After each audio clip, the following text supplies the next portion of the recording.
السلام علیکم ناظرین، میں ہوں اپنا میزبان فاروق روبی۔ Welcome back. میں آج بہت دنوں بعد اپنے چینل پر آیا ہوں کیونکہ میرا ایکسیڈنٹ ہوا تھا، الحمدللہ بہتر ہوں۔ تو آج کا ہمارا ٹاپک ہے بلوں پر، بجلی مہنگی ہونے پر۔ تو میرے ساتھ رومیر صاحب موجود ہیں۔ رومیر صاحب سے پوچھیں گے کہ بل پے کرنے چاہیے یا نہیں کرنے چاہیے، کیونکہ کافی شہروں میں بائیکاٹ کیا گیا، بلوں پر بل جلائے گئے، روڈ بلاک کیے گئے کافی زیادہ۔ تو بل نہ پے، یہ ہمارے رومیر صاحب ہیں، ان سے پوچھیں گے کہ بلوں کے حوالے سے ہم نے بل پے کرنے چاہیے یا نہیں کرنے چاہیے۔ جی رومیر صاحب بتائیں۔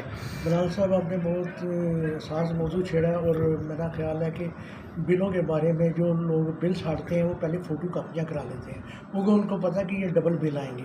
دوسرا ہے کہ حکومت یہ چاہ رہی ہے کہ قسطیں بنا رہی ہے، وہ 4-5 قسطوں پہ آپ کا بجلی کا جو سا بل ہے نا وہ ادا ہو جائے گا، کیونکہ آپ اگر بل چھاڑیں گے، اگر بالکل ہی نہیں بل دیں گے تو آپ کا ڈبل بل ہو جائے گا۔ بھائی جس کا 30 آئے گا اس کو 60,000 دینا پڑے گا۔